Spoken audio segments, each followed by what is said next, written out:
एक लड़की थी जिसका नाम था सुलेखा, लेकिन लोग उसे प्यार से भोली भोली करके बुलाते थे। पता है क्यों? क्योंकि उसको ऐसा लगता था कि केमिस्ट्री की सारी रिएक्शंस को याद करना एक मुश्किल काम है और केमिस्ट्री में बहुत सारी रिएक्शंस है। फिर उसके जीवन में साइंस एंड फन की ये वीडियो आई जिसमें 16 स्लाइड्स के अंदर केमिस्ट्री की सारी रिएक्शंस उसको मिल गई और वो बच्ची बन गई भोली से सुलेखा और उसको सारी रिएक्शंस एग्जाम के दिनों में बहुत आसानी से याद हो गई। तो स्वागत है आप सभी का साइंस एंड फन पे और आज हम इस छोटी सी वीडियो के अंदर केमिस्ट्री की सारी रिएक्शंस बिना ज्यादा टाइम लगाए एक वीडियो में करने वाले हैं।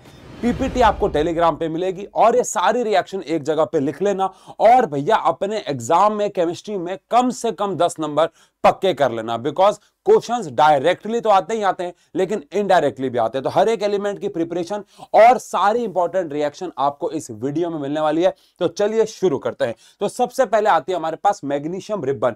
ऑब्जर्वेशंस पे भी आपको ध्यान देना होगा।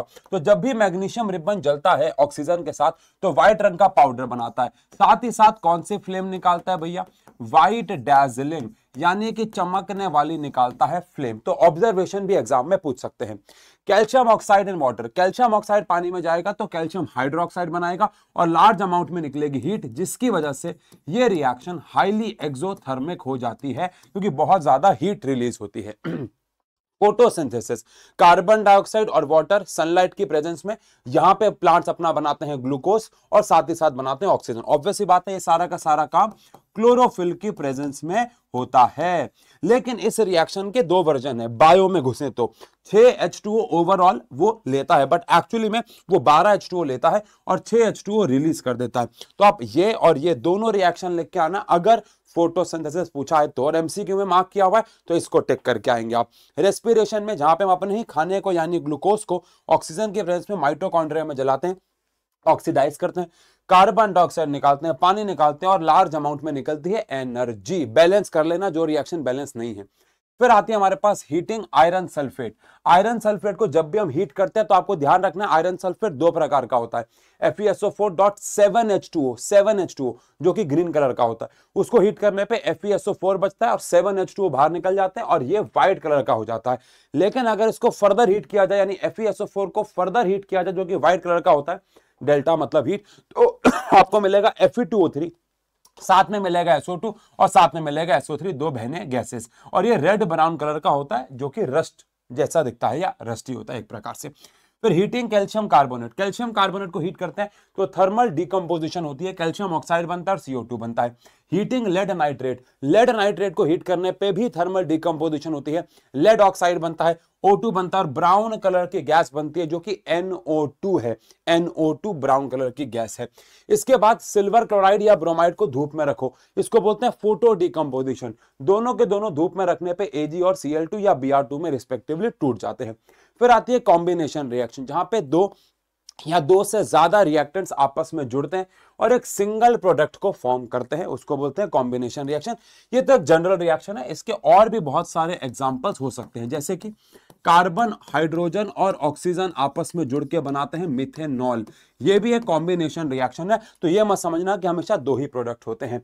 Displacement reaction, more reactive metal displace कर देता है लेस रिएक्टिव मेटल को। यहां पे ध्यान रखना जिंक सल्फेट का कलर व्हाइट है तो सोडियम सल्फेट का कलर भी व्हाइट है, लेकिन यहां पे कॉपर सल्फेट जो है वो ब्लू होता है और आयरन सल्फेट जो है वो पेल ग्रीन या लाइट ग्रीन कलर का होता है। कलर में बदलाव बहुत पूछते हैं, वो अलग बात है, लेकिन ये रिएक्शंस के ऊपर बात अभी हम फिलहाल कर रहे हैं। Double displacement reaction, sodium sulphate barium chloride के साथ रिएक्ट होता है तो बेरियम सल्फेट नाम का एक प्रेसिपिटेट बनता है, एक प्रेसिपिटेट बनता है जो कि व्हाइट होता है। बिल्कुल ऐसे अगर आप डिस्प्लेसमेंट रिएक्शन करवाते हो पोटेशियम ब्रोमाइड और बेरियम आयोडाइड तो Ki बनता है और BaBr2। साथ ही साथ Ki और PbCl2 में PbI2 का येलो प्रेसिपिटेट बनता है। तो तीनों रिएक्शन डबल डिस्प्लेसमेंट है और यहाँ पे प्रेसिपिटेट का कलर एग्जाम में बहुत ज्यादा पूछा जाता है, ध्यान रखिएगा। हीटिंग कॉपर इन एयर, तो कॉपर जो कि ब्राउन कलर का होता है अगर मैं ऑक्सीजन के प्रेजेंस में उससे गर्म करता हूं तो वो कॉपर ऑक्साइड बनाता है जो कि ब्लैक कलर का होता है। बट बहुत कम बच्चे जानते हैं कि इस रिएक्शन को रिवर्स भी किया जा सकता है। आप कॉपर ऑक्साइड में हाइड्रोजन डाल दो, hydrogen is more reactive than copper, copper को डिस्प्लेस कर देगा और आप ऑक्साइड से वापस से कॉपर ऑब्टेन कर सकते हो। तो भैया ये रिएक्शन है।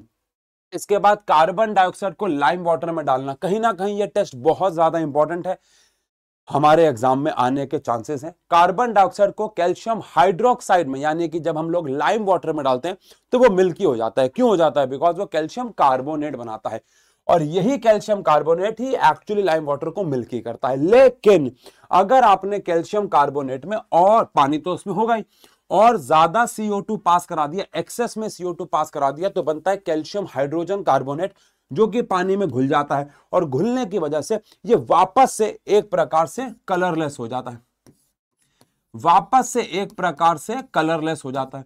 और अगर ये वापस से कलरलेस हो गया तो भैया एक्सेस पे डालने पे जो मिल्की कलर हुआ था वो वापस से डीकलराइज हो जाता है। ये क्वेश्चन एग्जाम में बहुत पूछते हैं। एसिड्स मेटल कार्बोनेट या बाइकार्बोनेट के साथ रिएक्ट कैसे होते हैं? अगर मैं बात करूं तो एसिड्स मेटल कार्बोनेट या बाइकार्बोनेट के साथ रिएक्ट होकर तीन चीजें बनाते हैं। सॉल्ट बनाते हैं, वाटर बनाते हैं और CO2 बनाते हैं। सॉल्ट बनाते हैं, वाटर बनाते हैं और CO2। इसका कोई एक्सेप्शन नहीं है, कोई एक्सेप्शन नहीं है, सब रिएक्ट होते हैं। लेकिन वहीं पे एसिड्स मेटल के साथ जब रिएक्ट होते हैं तो काफी एक्सेप्शन है।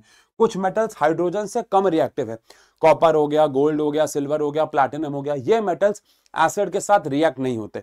बाकी सारे मेटल्स एसिड्स के साथ रिएक्ट होकर सॉल्ट और हमें हाइड्रोजन गैस देते हैं। और हाइड्रोजन गैस कौन से साउंड से चलती है?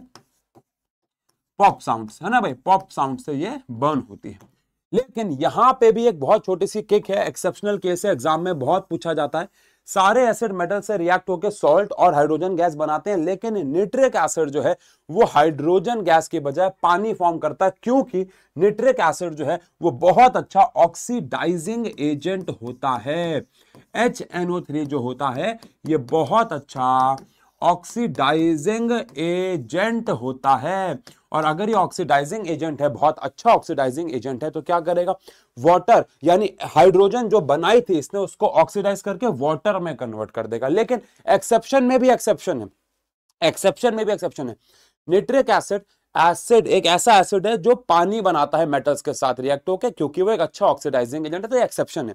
अब इसमें भी एक एक्सेप्शन है कि अगर निट्रिक एसिड के साथ मैग्नीशियम और मैंगनीज मेटल रिएक्ट होते हैं तो वो हाइड्रोजन बनाएंगे, बाकी सब पानी बनाएंगे। जिंक NaOH के साथ और एल्यूमिनियम NaOH के साथ जब रिएक्ट होते हैं तो भी सॉल्ट और वाटर बनाता है, लेकिन इनके सॉल्ट थोड़े से अजीब हैं और इसीलिए इनके फॉर्मूले बहुत ज्यादा इंपॉर्टेंट है, मिस मत करना। जब NaOH जिंक के साथ रिएक्ट होता है तो Na2ZnO2 बनाता है, जिसको बोलते हैं सोडियम जिंकेट। और एल्यूमिनियम जब NaOH के साथ रिएक्ट होता है तो NaAlO2 बनाता है, जो कि है सोडियम एल्यूमिनेट। अब ये दोनों के फॉर्मूले बड़े अजीब है, तो आपको याद करने होंगे। Na2ZnO2 और NaAlO2, समझ गए? साथ में हाइड्रोजन गैस तो निकलेगी निकलेगी। चलो आगे के रिएक्शंस बढ़ते हैं, लेकिन आगे के रिएक्शंस पे बढ़ने से पहले मैं एक छोटा सा काम आपको बोलना चाहूंगा कि आप सबका 10th का एग्जाम बस 1 2 3 4 दिन में, डिपेंडिंग अपॉन आप ये वीडियो कब देख रहे हैं। उसके बाद आप इस चैनल पे मुझसे 10th में साइंस नहीं पढ़ोगे, लेकिन आप में से जो जो बच्चा 11th में साइंस लेने वाला है, इस चैनल पे तो आपको बहुत सारा कंटेंट मिलेगा ही। लेकिन एक और चैनल है आशु घई 11th एंड 12th, उसका मैं लिंक डिस्क्रिप्शन में दे रहा हूं, जहां पे हमने with in 10 days approximately 100K subscribers कर लिए और सारे वन शॉट्स वहां पे 100K पार है। यानी कि बहुत अच्छा कंटेंट, बहुत पावरफुल कंटेंट डल रहा है, तो उसको भी जाके सब्सक्राइब कर लेना। अभी इसी वक्त कर लो, अभी जाओ, अगर आप 11th में साइंस लेने वाले हो, क्योंकि 11th में आपको वो बहुत ज्यादा काम आने वाला है।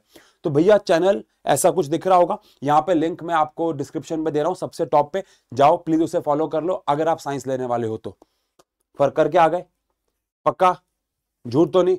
चलो अब आगे बढ़ते हैं भैया। अब हम बात करते हैं जिंक NaOH के साथ और ये कैसे रिएक्ट होता है। ये फॉर्मूले याद कर लेना, एग्जाम में बच्चा हमेशा इसमें फंसता है।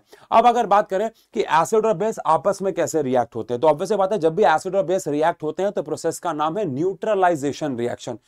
बट यहां पे जो सॉल्ट बनते हैं वो हमेशा न्यूट्रल हो, ये जरूरी नहीं है।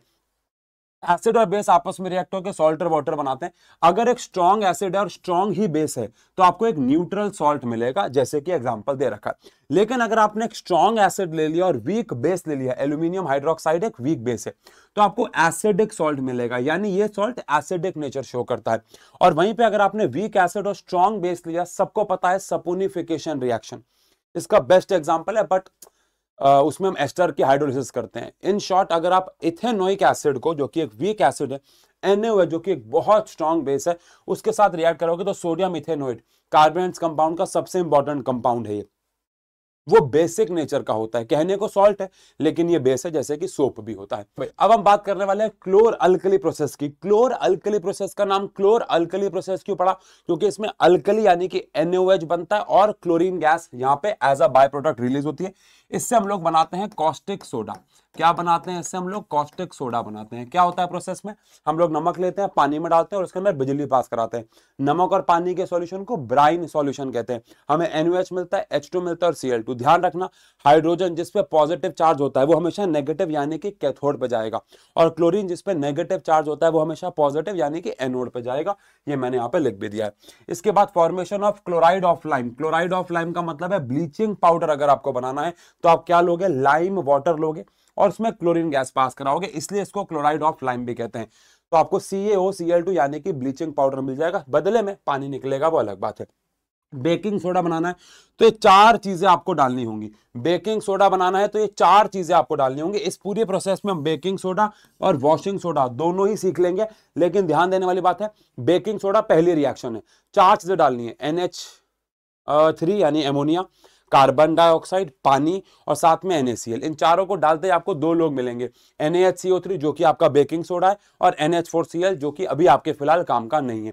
तो ये हमारा बेकिंग सोडा हो गया। अब अगर आप इसी बेकिंग सोडा को हीट भी करते हो, ये अपने आप में इंडिविजुअल रिएक्शन एग्जाम में बहुत आती है, तो सॉल्ट मिलेगा, H2O मिलेगा और CO2 गैस मिलेगी। ये CO2 गैस ही है जो खाने को सॉफ्ट फ्लफी बनाती है। अगेन वो अलग पढ़ाई है, लेकिन आपको तो बनाना है वॉशिंग सोडा। वॉशिंग सोडा कौन होता है? Na2CO3.10H2O। तो जो आपके पास हीट करने के बाद Na2CO3 मिला है, Na2CO3 मिला है, उसको आप 10 H2O में यानी पानी में डाल दोगे तो आपको Na2CO3.10H2O मिल जाएगा, जिसको हम बोलते हैं सोडियम कार्बोनेट डेकाहाइड्रेट, यानी कि 10 मॉलिक्यूल्स पानी के लग जाते हैं। इसके बाद बात करते हैं प्लास्टर ऑफ पेरिस की। प्लास्टर ऑफ पेरिस बनता है जिप्सम से, जिसका फॉर्मूला होता है CaSO4.2H2O। अब आपको इसे हीट करना है कितने पे? 373। इससे ऊपर नहीं करना, ऊपर करोगे तो क्या होगा बता रहा हूं, और ये अपने आप में एक इंपॉर्टेंट रिएक्शन है। अगर आप 373 पे हीट करोगे तो 2 में से 3/2 यानी कि 1.5 पानी निकल जाएगा, आधा पानी बचेगा, CaSO4.12H2O जिसको हम POP कहते हैं, वो बन जाएगा। अब अगर आप POP के अंदर वापस से 3/2H2 डाल दोगे तो वापस से आपको जिप्सम जो है वो मिल जाएगा, यानी पानी ऐड भी हो सकता है, पानी रिमूव भी हो सकता है और ऐड भी हो सकता है। लेकिन ये बहुत कम बच्चे याद करते हैं और एग्जाम में आता है। अगर मैं इसको अबव 373 हीट करूंगा तो जो आधा पानी बच गया था वो भी निकल जाएगा और हमारा जो POP है वो खराब हो जाएगा, किसी काम का नहीं रहेगा। इसको बोलते हैं डेड बर्न्ड प्लास्टर, जला हुआ मरा हुआ प्लास्टर, अब हमारे किसी काम का नहीं होता है। ठीक है, इसके बाद बात करते हैं मेटल जब ऑक्सीजन के साथ रिएक्ट होते हैं तो मेटल ऑक्साइड बनाते हैं, लेकिन वो मेटल ऑक्साइड का नेचर बेसिक होता है। एग्जांपल के तौर पे आपने सोडियम को रिएक्ट करवाया ऑक्सीजन के साथ तो सोडियम ऑक्साइड बना। इस सोडियम ऑक्साइड को कैसे शो करे कि ये बेसिक है? तो जब सोडियम ऑक्साइड को पानी में डाला तो उसने NaOH बनाया, और NaOH कौन है? एक बेस है। NaOH कौन है? एक बेस है। ठीक है जी। ऐसे ही जब नॉन मेटल ऑक्सीजन के साथ रिएक्ट होते हैं तो नॉन मेटल ऑक्साइड्स बनाते हैं जिनका नेचर एसिडिक होता है। कैसे पता लगा? किसी भी नॉन, अच्छा मैंने आपको बताया था एक वीडियो में, ये कुछ हद तक न्यूट्रल भी होते हैं। कुछ ऐसे भी नॉन मेटल ऑक्साइड्स है जो न्यूट्रल है, जैसे कार्बन मोनोऑक्साइड और H2O यानी हाइड्रोजन का ऑक्साइड, वो भी तो नॉन मेटल ऑक्साइड है। But most of the oxide जो मैं पढ़ने हैं वो सारे के सारे कौन सा नेचर शो करते हैं पानी में जाने के बाद? एसिडिक, नॉन मेटल के। कैसे? कार्बन ऑक्सीजन के साथ रिएक्ट हुआ, कार्बन डाइऑक्साइड बनाया। अब इसी कार्बन डाइऑक्साइड को अगर आप पानी में डाल दोगे तो कार्बोनिक एसिड मिलेगा, तो इसका नेचर एसिडिक होता है। इसके बाद बात करें मेटल्स पानी के साथ कैसे रिएक्ट होते हैं, इसमें ये वाला एग्जांपल बहुत ज्यादा इंपॉर्टेंट है, ध्यान से सुनना। ये वाला मतलब ये पूरा ही, तो ध्यान से सुनना। पानी के साथ जब मेटल्स रिएक्ट होते हैं तो कहने को तो ये मेटल ऑक्साइड बनाते हैं, बट अगर वो बहुत ज्यादा रिएक्टिव मेटल हुआ जैसे कि सोडियम ऑक्साइड या पोटेशियम का ऑक्साइड, तो वो पानी में जाने के बाद अभी पड़ा हाइड्रोक्साइड भी बना देगा, बदले में हाइड्रोजन गैस निकलेगी। अब सोडियम रिएक्ट हुआ पानी के साथ, उसने Na2O बनाया, बदले में हाइड्रोजन गैस बनाई। लेकिन यही Na2O अगर पानी में जाएगा तो NaOH फॉर्म कर देगा। लेकिन सारे मेटल्स ऐसा नहीं करते हैं, और कुछ मेटल्स तो ऐसे भी हैं जो पानी के साथ चाहे लिक्विड फॉर्म में हो चाहे वो बहुत गर्म हो, रिएक्ट नहीं होंगे। लेकिन अगर भाप हुई यानी कि पानी गैस की फॉर्म में हुआ, भाप की फॉर्म में हुआ, स्टीम की फॉर्म में हुआ, तो कुछ मेटल्स हैं जो रिएक्ट हो जाते हैं। अब जैसे गोल्ड और सिल्वर है, ये तो पानी के साथ किसी भी फॉर्म में रिएक्ट नहीं होते हैं, लेकिन अगर एल्यूमिनियम पानी के साथ यानी स्टीम के साथ रिएक्ट होता है तो एल्यूमिनियम ऑक्साइड Al2O3 बनाता है। लेकिन ये वाला जो कंपाउंड है पूरी केमिस्ट्री में आयरन के सबसे यूनिक कंपाउंड्स में से एक है, क्योंकि आयरन जब भाप यानी स्टीम के साथ रिएक्ट होता है तो ना तो वो FeO बनाता है, ना ही वो Fe2O3 बनाता है, वो बनाता है Fe3O4। एकदम नया कंपाउंड, याद रख लो, याद रख लो, याद रख लो। इसके बाद आते हैं एम्फोटेरिक नेचर। एम्फोटेरिक मतलब कुछ ऑक्साइड्स जो एसिडिक और बेसिक दोनों बिहेवियर शो करते हैं। तो एल्यूमिनियम ऑक्साइड NaOH के साथ रिएक्ट होके भी देखो सॉल्ट और वाटर बना रहा है, और एल्यूमिनियम ऑक्साइड HCl के साथ रिएक्ट होके भी सॉल्ट और वाटर बनाता है। दोनों रिएक्शन काफी इंपॉर्टेंट है। अभी मैं रिएक्शन समझाने में फोकस नहीं कर रहा हूं, अभी हम सारे रिएक्शंस को इकट्ठा कर रहे हैं। आप सब हमारे रोज के लेक्चर्स अटेंड अगर कर रहे हो, जहां पे हम हर एक चीज को, फिजिक्स को, केमिस्ट्री को, बायो को डिटेल में पढ़ा रहे हैं, तो केमिस्ट्री में हर एक रिएक्शन को इसी चैनल पे लाइव के दौरान अभी पेपरों में डिटेल में समझा जा रहा है। चलो आप बाकी यहां पे हमने कर दिया रोस्टिंग। रोस्टिंग में क्या है, रोस्टिंग क्या होता है, सल्फाइड्स ओर को ऑक्साइड्स में कन्वर्ट करते हैं हीट करके in the presence of oxygen. तो सल्फाइड को ऑक्साइड बनाया कैसे, ऑक्सीजन के प्रेजेंस में हीट किया तो ऑक्साइड में कन्वर्ट हो गया, SO2 गैस बाहर आ गई। कैल्सिनेशन में कार्बोनेट्स को हम ऑक्साइड में कन्वर्ट करते हैं। क्यों करते हैं, ये मेटल्स एंड नॉन मेटल की पढ़ाई है, लेकिन हाँ अभी तो रिएक्शन पे आते हैं। कार्बोनेट्स को कन्वर्ट किया जाता है ऑक्साइड्स में by heating in the absence of या लैक ऑफ ऑक्सीजन, और जो कार्बोनेट्स हैं वो ऑक्साइड्स में कन्वर्ट हो जाते हैं। फिर आते हैं थर्माइट रिएक्शन, काफी ज्यादा एग्जाम में इसके ऊपर सवाल आता है। थर्माइट रिएक्शन में हम लोग एल्यूमिनियम को रिएक्ट करवाते हैं आयरन ऑक्साइड से, रस्ट से एक प्रकार से, और डिस्प्लेसमेंट रिएक्शन होती है। लेकिन डिस्प्लेसमेंट रिएक्शन होने के साथ साथ ये रिएक्शन हाईली एक्सोथर्मिक है। इतनी ज्यादा ये रिएक्शन एक्सोथर्मिक है कि यहां पे जो डिस्प्लेसमेंट करके आयरन बनता है वो आयरन ही एक्चुअली में लिक्विड फॉर्म में बनता है, मॉल्टन फॉर्म में बनता है, लिक्विड फॉर्म में बनता है, मॉल्टन फॉर्म में बनता है। कंबंशन रिएक्शन, आग लगाना। दुनिया के हर हाइड्रोकार्बन और ऑर्गेनिक कंपाउंड में अच्छा आग नहीं लगती है, वो अच्छे फ्यूल नहीं है, लेकिन हाइड्रोकार्बन, एल्केन, एल्कीन, एल्काइन और अल्कोहल, ये बहुत अच्छे फ्यूल्स हैं, ये बहुत अच्छे से जलते हैं। तो भैया मीथेन हो गया। सब में देखो कॉमन क्या है, carbon dioxide water heat light, carbon dioxide water heat light, carbon dioxide water heat light. लेकिन सब में क्या कॉमन नहीं है कि आपने कंपाउंड अलग अलग लिया, तो बैलेंसिंग वेरी करेगी। ऑर्गेनिक में वैसे बैलेंसिंग जरूरी नहीं होती है, बट एग्जाम में जब आप एक रिएक्शन लिख के आओगे तो उसको तो बैलेंस करके आना। लेकिन इसको क्या ट्रिक से याद करें, सब में CO2 H2O और हीट लाइट बन रही है, बस ऑब्वियस ही बात है जो बैलेंसिंग है वो वेरी करेगी। प्रोडक्ट सबके सेम है, आप चेक कर सकते हो, कॉपी पेस्ट ठीक है। ऑक्सीडेशन ऑफ एल्कोहल, एल्कोहल यानी इथेनॉल की ऑक्सीडेशन से इथेनोइक एसिड बनता है। लेकिन बच्चे गलती क्या करते हैं, वो सिर्फ KMnO4 या K2Cr2O7 लिखते हैं, आधा नंबर कट जाता है। KMnO4 लेना है एल्कालाइन यानी बेसिक मीडियम में, यानी उसमें बेस में घुला हुआ होना चाहिए, बेसिक मीडियम होना चाहिए आसपास। और K2Cr2O7 लेना है एसिडिफाइड, मतलब एसिडिक मीडियम में उसको लेना है। फिर आता है हमारे पास एडिशन रिएक्शन। एडिशन रिएक्शन में हम एल्कीन और एल्काइन, एल्केन के लिए नहीं, इसमें कुछ ऐड करते हैं। ये Cl2 ऐड किया तो एक बॉन्ड टूट गया, Cl लग गया। वहीं पर अगर आपने H2 ऐड किया होता, हाइड्रोजन ऐड करने के लिए आपको कैटलिस्ट चाहिए होता है, जैसे कि निकल। तो निकल नाम के कैटलिस्ट में जब आपने निकल नाम के कैटलिस्ट के साथ हाइड्रोजन डाली तो पाई बॉन्ड यानी एक बॉन्ड टूटा और हाइड्रोजन हाइड्रोजन लग गया। जब हम अनसैचुरेटेड हाइड्रोकार्बन से सैचुरेटेड हाइड्रोकार्बन बनाते हैं, अनसैचुरेटेड से सैचुरेटेड हाइड्रोकार्बन्स बनाते हैं, इस प्रोसेस को अलग से नाम दिया गया है हाइड्रोजिनेशन। और इसकी एक एप्लीकेशन भी है, यानी डेली लाइफ में यूज भी है।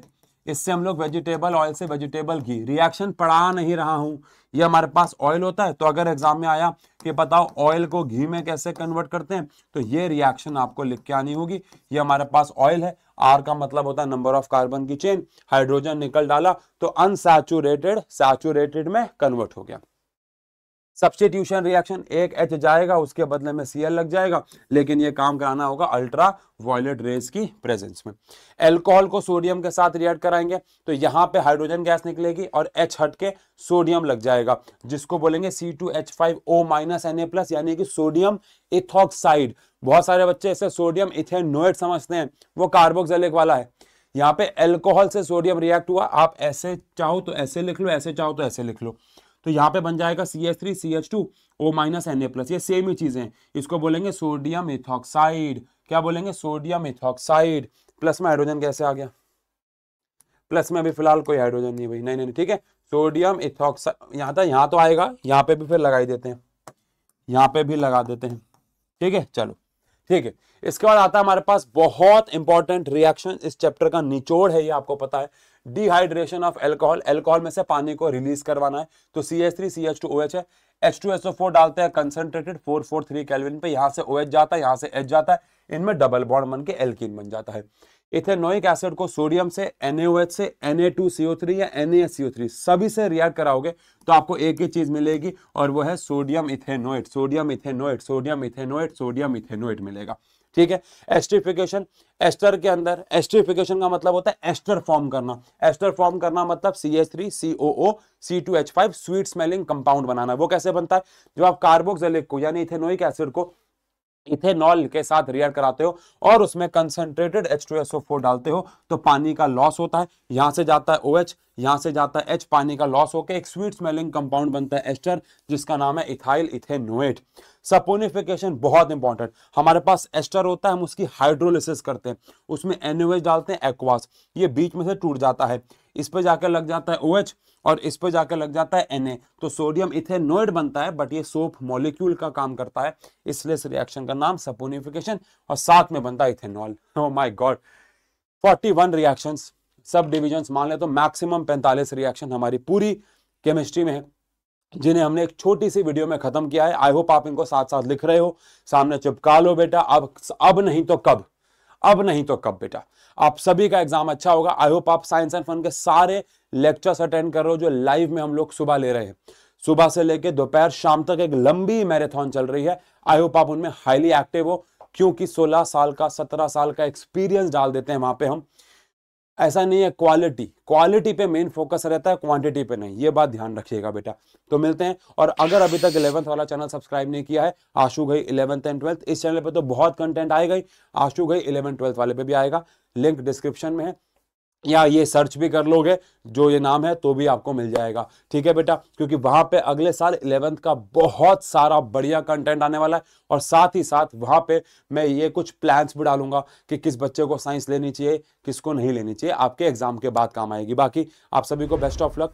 आई होप ये वीडियो आपके लिए यूजफुल साबित हुई हो। टेलीग्राम इसकी आएगी आपको, टेलीग्राम इसकी आएगी कह रहा हूँ, PPT आएगी इसके टेलीग्राम पे, आज ही जब ये वीडियो लाइव होगी तभी टेलीग्राम पे PPT भी आ जाएगी, जो कि आपको हेल्प करेगी इस रिएक्शन को जल्दी से जल्दी लिखने के लिए। मिलते हैं, thank you so much, best of luck.